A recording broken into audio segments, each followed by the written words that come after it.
La crisis económica iniciada en el año 1929 ha sido uno de los hechos históricos más importantes de la primera mitad del siglo XX, cuyas consecuencias afectaron a millones de ciudadanos.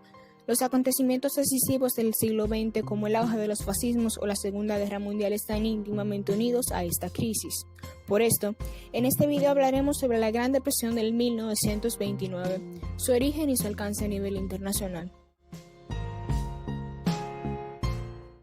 Si comparamos Estados Unidos con el resto del mundo, para principios del siglo XX tendríamos una gran diferencia de la posición en la que se colocó para el año de 1929. Moviéndonos más específicamente a New York, el país se encontraba en su mayor punto de prosperidad económica.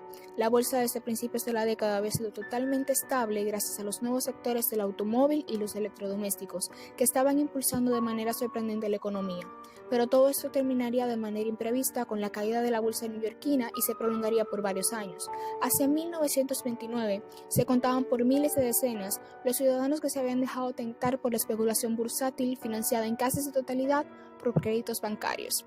El 24 de octubre de 1929, día conocido como un Jueves Negro, el mercado entró en una situación de inestabilidad que acabó con la sensación de euforia que se había vivido hasta el momento, de tal forma que ante los primeros síntomas, los inversores comenzaron a retirarse del mercado. Días después, el 29 de octubre de 1929, conocido como Martes Negro, fue aún peor, visto como el día más fatal de la bolsa de New York. Es aquí donde se inicia la Gran Depresión. Durante este día, la bolsa estadounidense cayó hasta valores nunca antes vistos, y aunque en los días previos la bolsa sufrió momentos delicados, la caída del 29 de octubre proporcionó una sensación de pánico que se extendió rápidamente. Este episodio no solo trajo una importante contracción de la economía local, sino que al sumarse a otros problemas internacionales en desarrollo, generó un auténtico desastre económico de escala mundial. La Gran Depresión se prolongó a lo largo de la década de 1930 en algunos países y hasta la de 1940 en otros, sumándose a las causas de la Segunda Guerra Mundial. La depresión tuvo efectos devastadores en casi todos los países, ricos y pobres, donde la inseguridad y la miseria se transmitieron como una epidemia, de modo que cayeron la renta nacional, los ingresos fiscales, los beneficios empresariales y los precios. El comercio internacional descendió entre un 50 y un 66%. El desempleo en los Estados Unidos aumentó al 25% y en algunos países alcanzó el 33%. De Estados Unidos, la crisis pasa a Europa debido a los préstamos norteamericanos y el retorno internacional del patrón de oro. Comienza en Austria por la gran deuda pública que tenía y lo débil de su moneda. La crisis austríaca se transmite a Alemania, porque sus problemas económicos eran similares, gran deuda y dependencia con respecto a préstamos extranjeros. En Alemania la situación fue de pánico, paro creciente, aumento de desempleos y retiros de fondos en masa. De Alemania pasa a Gran Bretaña, en donde esta última decide abandonar el patrón de oro. Estos son solo algunos ejemplos, ya que entre los países más afectados por esta crisis también se encuentran Francia, Italia, España, Japón y Países Bajos. Por otro lado, la crisis de 1929 en Latinoamérica condujo a una salida de capitales y a la caída abrupta de los precios de las exportaciones, principalmente bienes agrícolas y materias primas. Pero la recuperación fue relativamente rápida, principalmente si se compara con Europa. Detrás de dicha recuperación estuvo en gran medida el proactivismo de las políticas públicas que mostraron muchos gobiernos en la región facilitando la importación de bienes esenciales, pero también medidas fiscales, como los defaults generalizados sobre la deuda externa, lo que permitió canalizar recursos públicos hacia la promoción de actividades domésticas, en una especie de política anticíclica.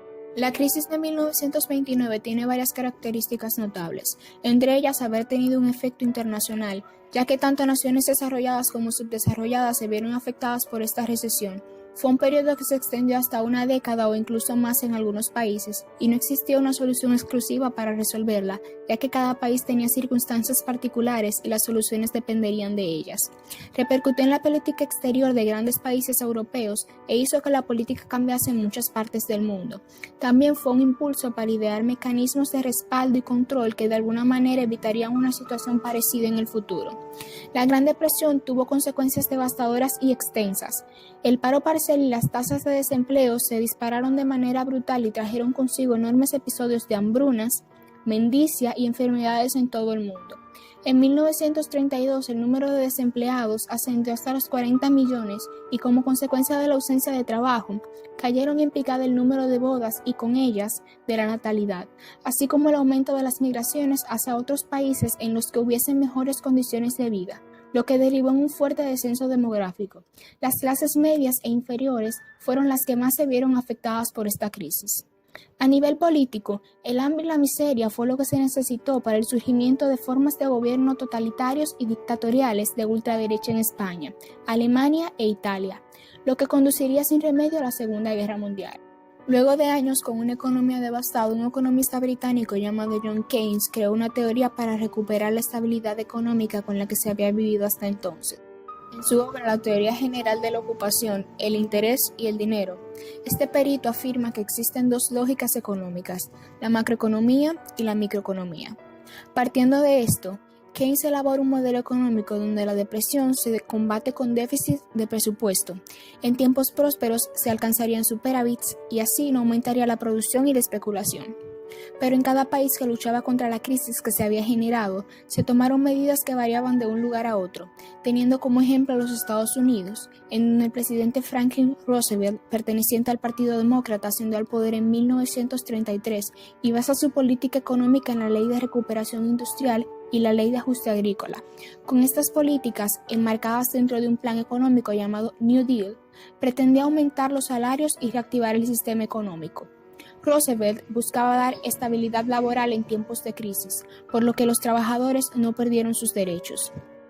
Tenemos a Japón, que fue una de las primeras naciones en donde se aplicaron las medidas de Keynes y resultó un aumento económico, y en donde también ayudó a la política nacionalista y expansionista a países cercanos. Por otro lado está Alemania, en la cual tuvieron un papel estratégico los gastos militares y las obras públicas para sacar al país de la depresión.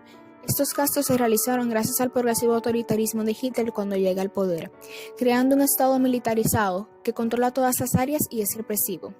En Suecia se aplica una política anticíclica de carácter keynesiano. Optan por depreciar la moneda, el déficit público y la redistribución de la renta, al mismo tiempo que se introduce el seguro por desempleo. Y también Inglaterra, en donde la economía se recupera casi en su totalidad por factores internos y se optó menos por la política anticíclica. Esta, sin lugar a dudas, fue una época bastante turbia para la economía mundial, que dejó en tela de juicio la capacidad recuperativa de cada nación y que de alguna manera dio paso al mercado económico que hoy en día conocemos. ¿Qué harías tú en medio de una crisis de esta magnitud? Déjanos saber cuál es tu opinión en la caja de comentarios.